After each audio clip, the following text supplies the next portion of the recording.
بڑی وہ media management کر رہے تھے کہ ان کے خلاف کوئی خبر نہ چھپے. اسی بھی چپ کر گئے کہ جناب سفارش آ گئی کوئی ایسے تو کچھ نہیں بولنا. لیکن وہی صاحب جنہوں نے مریم نواز شریف کو سمیش کرنے کی دھمکی لگائی تھی، وہی صاحب جو تھے وہ میجر جنرل ہی رہیں گے، وہ لیفٹیننٹ جنرل نہیں بن پائیں گے. تو اس کا مطلب ہے کہ ان کی نوکری کا ٹائم بھی بہت مختصر ہو گیا. تو بس میں اتنا ہی کہنا ہے، سمیش کرنے والی دھمکی دینے والا جو ہے اس کو حافظ صاحب نے پروموٹ کرنے سے انکار کر دیا ہے.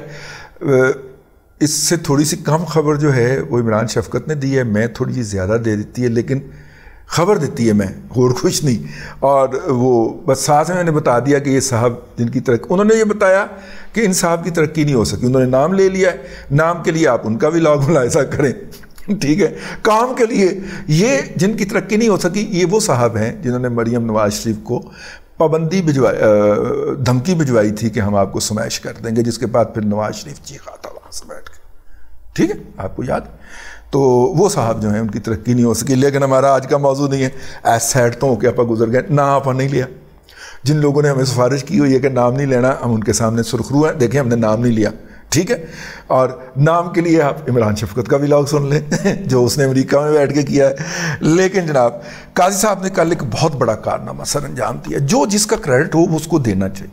اور وہ یہ کہ انہوں نے جب سماعت ختم ہوئی تو تمام جج برادر ججوں کو سے مشاورت کی اور انہیں کہا کہ اگر آپ مناسب خیال کریں تو ہم یہ جو ہیں بینچ سازی کا عمل، یہ کیس چل رہا ہے، یہ 25 سپٹمبر تک تمام لوگ اپنے دلائل جمع کروائیں گے اور 3 اکتوبر کو ہم دوبارہ اسی طرح کا فل کوٹ کریں گے. اس طرح کے کیمرے لگوا کے سامنے طارق رحیم کو کھڑا کر کے اس کی بےزتی کریں گے، خواجہ احمد طارق رحیم کو کھڑا کر کے اس کی بےزتی کریں گے، ٹھیک ہے، کھڑا کر کے اس دن. لیکن ہاں آپ جو ہے نا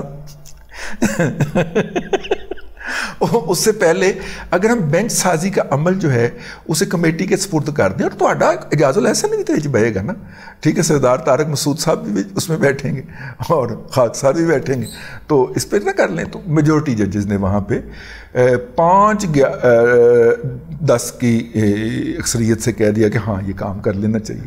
تو عملی طور پہ وہ جو پریکٹس اینڈ پروسیجر رول کی جو ترمیم تھی عملی طور پہ نافذ ہو گئی، ٹھیک ہے. یہ حافظ صاحب نے گوگلی پھینکی تھی وہ عملی طور پہ وہ نافذ ہو گئی جی. اور دوسری سائیڈ پہ انہوں نے 3 تاریخ کو اب کہا جا رہا ہے کہ صرف ٹھپا لگنا ہے، مور لگنی ہے کہ جناب یہی چلے گا. اور سپریم کورٹ کا چیف جسٹس جو ہوگا وہ مطلق العنان جابر قاہر قسم کا شخص نہیں ہوگا جو اپنے آپ کو خدا سمجھ بیٹھے، جو اپنے آپ کو اللہ میاں سمجھ بیٹھے. نعوذ باللہ نقل کفر نہ باشد.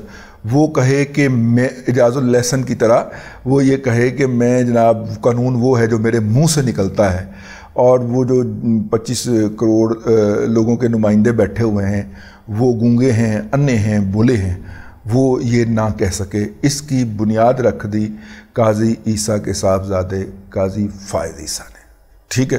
اور قاضی بائی دا وے ان کے لوگوں کے ساتھ اس لیے لگایا جاتا ہے جو قاضی فیملیز کہلاتی ہیں کہ ان کے آباء و اجداد میں کوئی کبھی نہ کبھی کہیں نہ کہیں قاضی کے عہدے کے اوپر فائز رہا ہوتا ہے، اس لیے ان کے نام کے ساتھ قاضی لگتا ہے. تو بہرحال جی یہ ہو گیا. میں نے کہا کہ یہ بھی آپ کو بتا دیا جائے. لیکن یہ جو اختیارات جو ہیں جناب واپس کیے ہیں فائز عیسیٰ صاحب نے ان کو، اور اس کی بنیادی طور پہ جو اہمیت ہے وہ یہ ہے کہ انہوں نے اپنے اختیارات اٹھا کے سپریم کورٹ کے ایک کمیٹی کو دے دیے نا. یہ پاکستان کے سیاستدانوں میں ایک سب سے زیادہ رگڑے گئے سیاستدان اور سب سے زیادہ جس کو رگڑا چڑھا گیا، جس کو رگیدا گیا ہے، جسے مجھے کہنے کی اجازت دیجیے، اس کا نام ہے آصف علی زرداری.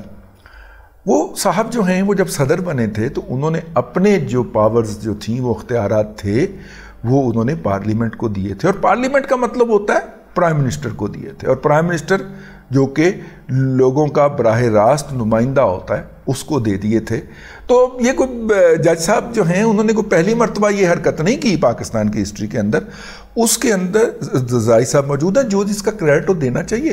ویسے آپ انہیں گالیاں دیتے ہیں تو دیتے رہیے اپنے مطابق، لیکن انہوں نے کوئی اچھا کام کیا ہے تو یقیناً اگر ہم ان کے برے کاموں کی نشاندہی کرتے ہیں تو اچھے کام کی بھی نشاندہی قبول کر لینی چاہیے. چلیں اسی بہانے کوئی 4 دن وقفہ آ جائے گا، ورنہ تو جعل خاکسار کو اچھے الفاظ میں یاد نہیں کرتا. بہرحال جی اب تک کے لیے اتنا ہی. اگلے ولاگ کے اندر پھر حاضری ہوگی. اللہ تبارک و تعالیٰ آپ کو آسانیاں عطا کرے اور آسانیاں خلق خدا میں تقسیم کرنے کی توفیق عطا کرے.